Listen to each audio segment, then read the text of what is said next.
Hello बच्चों, let's see this question and here this question say study the picture given below and answer the question that follow। आपको यहाँ पर जो picture दी हुई है इसको रीड करो। देखो यहाँ पर एक फैक्टर है, यहाँ पर यानी कि यहाँ पर एक सिचुएशन है। उस सिचुएशन में क्या दिखाया जा रहा है, ये नंबर 1 की सिचुएशन है।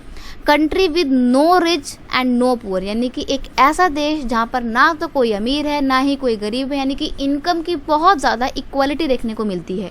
क्या लिखा हुआ है, we made the chairs we use them, हमने चेयर बनाई और हम उसका इस्तेमाल कर रहे हैं। नेक्स्ट आपका सिनेरियो क्या दिखा रहा है, या नेक्स्ट एक केस क्या है, ये एक सेकेंड केस है। इसमें क्या है, country with rich and poor, एक ऐसा देश जहाँ पे अमीर और गरीब दोनों ही देखने को मिलते हैं। यहाँ पर क्या बोल रहा है, ये we make the chair and he took them, यानी कि हमने तो चेयर बनाई और उस चेयर को उसने छीन लिया हमसे। तो यहाँ पर देखो ये 2 चेयर पे सिर्फ 4 लोग बैठे हुए हैं और यहाँ पर एक अकेला इंसान इस 4 चेयर पे बैठा हुआ है। तो अगर ये इनके साथ चेयर को शेयर कर लेता तो कितना अच्छा होता ना, ये भी आराम से बैठ पाते। यहाँ पे बेचारे दब दब के बैठे हुए हैं।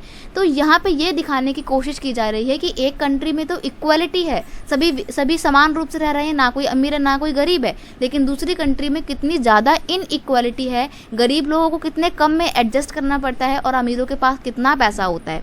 Which of the following aspect best signify the above image, तो ये जो ऊपर हमने इमेज देखी ये क्या दिखाती है।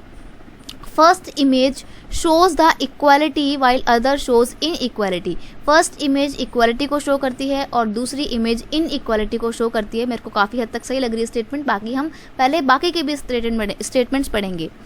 First image show the in equality while other show equality, गलत है, ये पहली स्टेटमेंट तो इक्वालिटी को दिखा रही है ना यहाँ पे। नेक्स्ट है first show cooperation while other shows non cooperation, first image cooperation को दिखा रही है, यानी कि सब साथ साथ में रह रहे हैं, और दूसरी जो है वो नॉन कॉपरेशन को दिखा रही है। नहीं, ये बिल्कुल अप्रोप्रिएट आंसर नहीं होगा, तो इसको भी एलिमिनेट कर देंगे। नेक्स्ट है first show non cooperation while other shows cooperation, तो कॉपरेशन की बात नहीं हो रही है यहाँ पे, सिर्फ इक्वालिटी और इन इक्वालिटी की बात हो रही है। तो ऑप्शन ए बिल्कुल सही आंसर हो जाएगा। तो यहाँ पर ऑप्शन ए आपका सही आंसर है। बाकी बात करें थोड़ी सी इसकी एक्सप्लेनेशन की, तो for the quality of life not only money and material things, देखो यहाँ पर ये लोगों के लिए इक्वालिटी होना बहुत ज़रूरी है ताकि ये लोग अच्छी लाइफ स्पेंड कर पाएँ, अच्छी अपॉर्चुनिटीज़ इनको मिल पाएँ, अच्छे से बैठ पाएँ सोसाइटी में। तो हमारी जो लाइफ होती है वो क्वालिटी लाइफ सिर्फ पैसों पर निर्भर नहीं करती है, बल्कि इक्वालिटी के ऊपर भी निर्भर करती है। For a quality life not only money and material things are required but also the non material things like respect, social equality, good health, यानी कि अच्छा स्वास्थ्य और एजुकेशन, ये भी बहुत इंपॉर्टेंट और नेसेसरी फैक्टर होते हैं डेवलपमेंट के लिए और हमारी लाइफ को एक क्वालिटी लाइफ में बदलने के लिए। तो यहाँ पर आपका ऑप्शन ए बिल्कुल सही आंसर हो जाएगा। I hope you understand it well. Best of luck.